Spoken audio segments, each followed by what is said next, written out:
openers to help us loosen things up.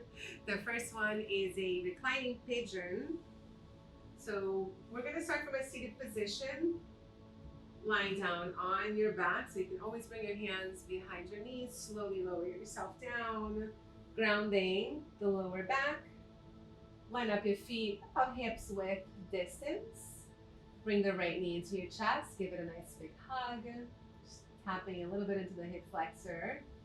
And then start to cross the right ankle over the left knee, or for the left thigh, just above the knee. The right palm presses gently into the right thigh, creating a little bit of external rotation along the right hip. You can keep it right here. Left foot is nicely grounded. Lower back is on the ground. If you want a little more, start to draw the left knee towards your chest, about halfway in, keeping the right knee right nice and steady. You can weave the right arm under, in the keyhole between the knees, crossing, interlacing the fingers over the left shin. Flexing the feet, maybe point.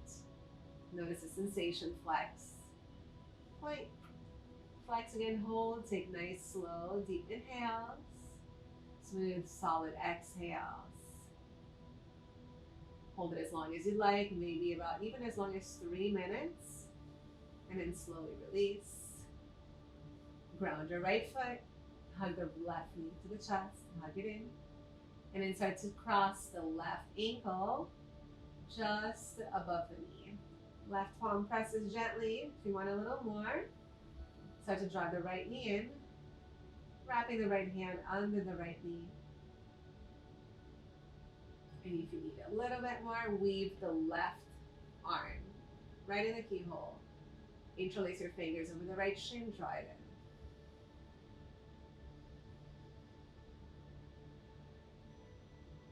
So the second exercise is bound angle, also known as a butterfly. We're bringing the soles of the feet together, letting the knees butterfly out to the sides. If you need more space, begin to extend your feet out. So coming into more of a diamond shape, keeping about hips width distance between the feet. Lengthen the spine. If you have blocks, if you have a set of really big books, you can place them under the knees. You can even elevate the sitting bones by sitting on a block. The traditional butterfly, we're bringing the feet in.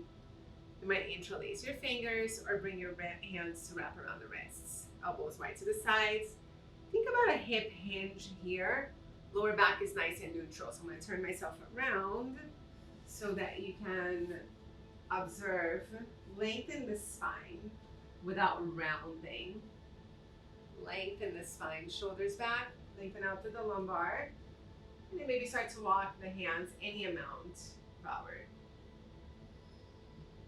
Once you find an edge that serves you, maybe close your eyes and take a few slow deep breaths here.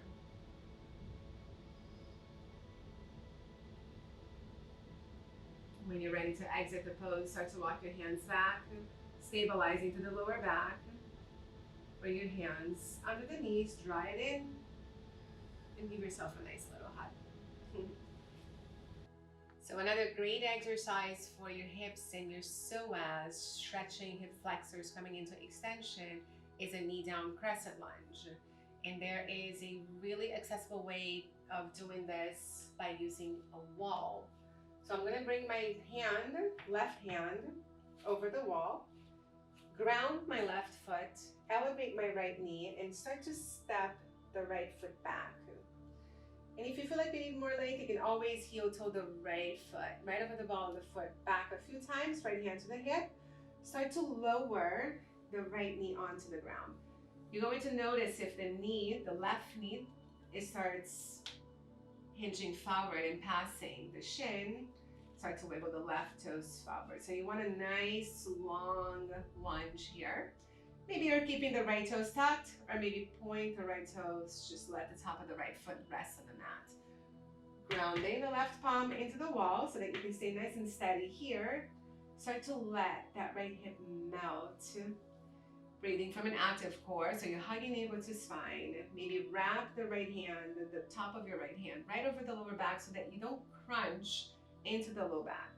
Think about extending, lifting the rib cage away from the hips as you lengthen and stretch out that right side.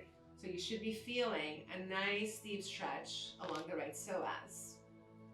When you're ready to switch, you can tuck the right toes under, slide your left foot back so you have about a 90-degree, nice and steady here. Press into that left foot, re-elevate yourself, spin around, right foot forward, right hand on the wall. Start to step your left foot back. Maybe you're gonna lengthen a little bit, heel toe it back, and then begin to lower the left knee down. Right palm down, you can tuck your back toes, you can keep it tucked, or point the left toes, rest the top of the feet, the left foot on the ground. And then gripping the mat with your right big toe. So keep that right foot nice and grounded. Start to let the hips melt forward.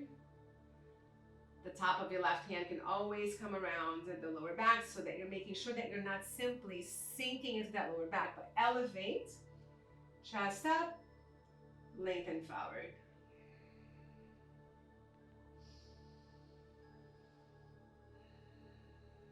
Deep breaths as you're holding that stretch. Maybe you're finding a little more space with every exhale. Finding the edge and hold. Whenever you're ready to come out, stabilize the hips, pull back, slide that right foot back a little bit. So once again, you have a nice 90-degree angle. Power up to the right quadricep. Press yourself back up. There you are.